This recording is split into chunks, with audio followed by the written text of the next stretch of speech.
Right. So you spoke about metabolic illnesses in the start, about the world, and how Indians are also facing a lot of metabolic illnesses. So, like diabetes and fatty liver are so common, PCOS are so common. So, what do you think is the root of this, as from a functional medicine perspective, and what solutions are there?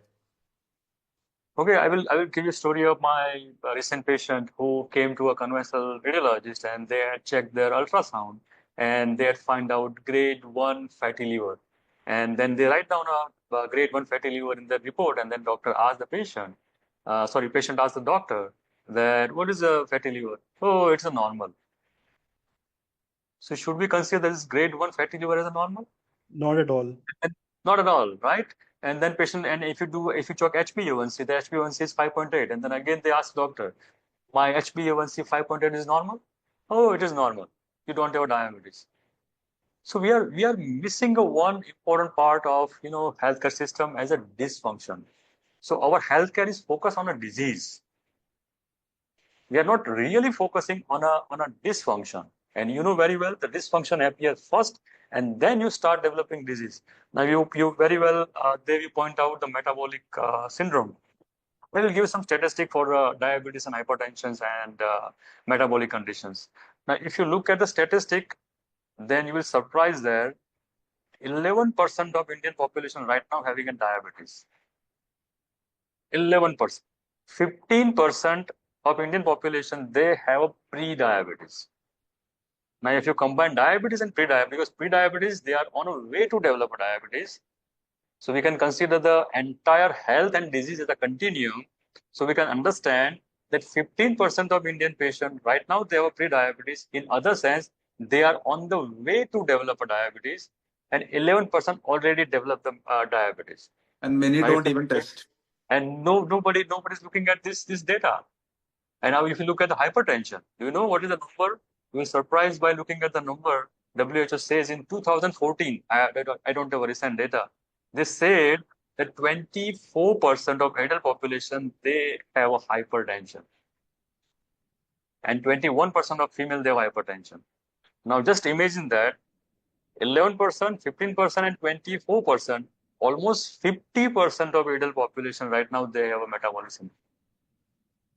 It's a huge number.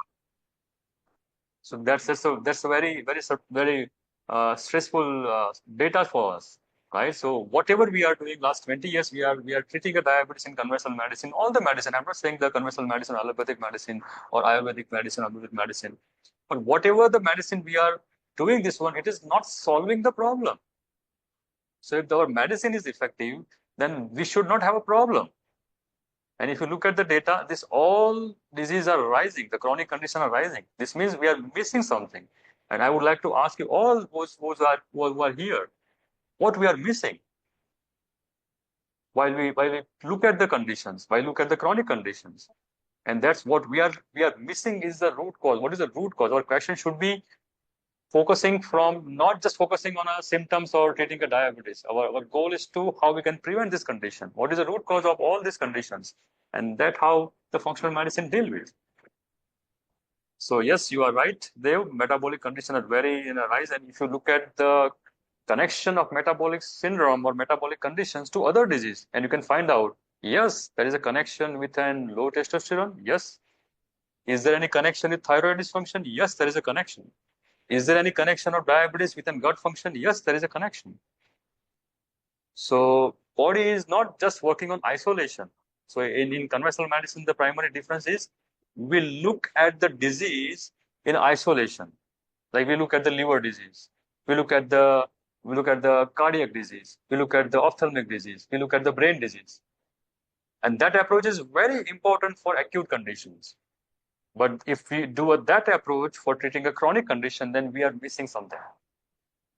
And that missing something is actually whole functional medicine. So functional medicine actually connects the dot between all these functions and dysfunctions. And that's the beauty of functional medicine, where we actually find out and treat the conditions.